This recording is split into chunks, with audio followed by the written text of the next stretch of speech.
केदारनाथ को क्यों कहते हैं जागृत महादेव? एक बार एक शिव भक्त अपने गांव से केदारनाथ धाम की यात्रा पर निकला। पहले यातायात की सुविधाएं तो थी नहीं, वह पैदल ही निकल पड़ा। रास्ते में जो भी मिलता केदारनाथ का मार्ग पूछ लेता। मन में भगवान शिव का ध्यान करता रहता। चलते चलते उसको महीनों बीत गए। आखिरकार एक दिन वह केदार धाम पहुंच ही गया। केदारनाथ में मंदिर के द्वार 6 महीने खुलते हैं और 6 महीने बंद रहते हैं। वह उस समय पर पहुंचा जब मंदिर के द्वार बंद हो रहे थे। पंडित जी को उसने बताया वह बहुत दूर से महीनों की यात्रा करके आया है। पंडित जी से प्रार्थना की, कृपा करके दरवाजे खोलकर प्रभु के दर्शन करवा दीजिए। लेकिन वहां का तो नियम है, एक बार बंद तो बंद, नियम तो नियम होता है। वह बहुत रोया, बार बार भगवान शिव को याद किया कि प्रभु बस एक बार दर्शन करा दो। वह प्रार्थना कर रहा था सभी से, लेकिन किसी ने भी नहीं सुनी।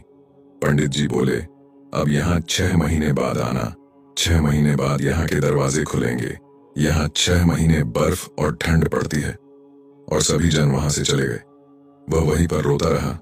रोते रोते रात होने लगी, चारों तरफ अंधेरा हो गया। लेकिन उसे विश्वास था अपने शिव पर कि वो जरूर कृपा करेंगे। उसे बहुत भूख और प्यास भी लग रही थी। उसने किसी की आने की आहट सुनी। देखा, एक सन्यासी बाबा उसकी ओर आ रहा है। वह सन्यासी बाबा उसके पास आया और पास में बैठ गया। पूछा, बेटा कहां से आए हो? उसने सारा हाल सुना दिया और बोला, मेरा आना यहां पर व्यर्थ हो गया बाबा जी। बाबा जी ने उसे समझाया और खाना भी दिया। और फिर बहुत देर तक बाबा उससे बातें करते रहे। बाबा जी को उस पर दया आ गई।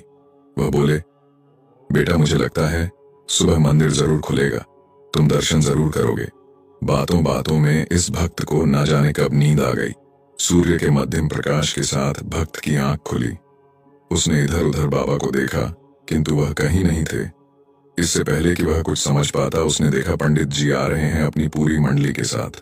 उसने पंडित को प्रणाम किया और बोला, कल आपने तो कहा था मंदिर 6 महीने बाद खुलेगा और इस बीच कोई नहीं आएगा यहाँ, लेकिन आप तो सुबह ही आ गए।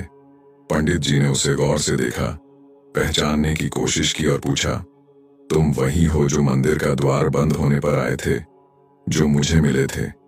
6 महीने होते ही वापस आ गए। उस आदमी ने आश्चर्य से कहा, नहीं, मैं कहीं नहीं गया। कल ही तो आप मिले थे, रात में मैं यहीं सो गया था, मैं कहीं नहीं गया। पंडित जी के आश्चर्य का ठिकाना नहीं था। उन्होंने कहा, लेकिन मैं तो 6 महीने पहले मंदिर बंद करके गया था और आज 6 महीने बाद आया हूँ। तुम 6 महीने तक यहाँ पर जिंदा कैसे रह सकते हो? पंडित जी और सारी मंडली हैरान थी। इतनी सर्दी में एक अकेला व्यक्ति कैसे 6 महीने तक जिंदा रह सकता है? तब उस भक्त ने उनको सन्यासी बाबा के मिलने और उसके साथ की गई सारी बातें बता दी कि एक सन्यासी आया था, लंबा था, बड़ी बड़ी जटाएं, एक हाथ में त्रिशूल और एक हाथ में डमरू लिए, मृगशाला पहने हुआ था। पंडित जी और सब लोग उसके चरणों में गिर गए। बोले, हमने तो जिंदगी लगा दी, किंतु प्रभु के दर्शन ना पा सके सच्चे भक्त तो तुम हो। तुमने तो साक्षात भगवान शिव के दर्शन किए हैं। उन्होंने ही अपनी योग माया से तुम्हारे 6 महीने को एक रात में परिवर्तित कर दिया, कालखंड को छोटा कर दिया। यह सब तुम्हारे पवित्र मन, तुम्हारी श्रद्धा और विश्वास के कारण ही हुआ है। आपकी भक्ति को प्रणाम।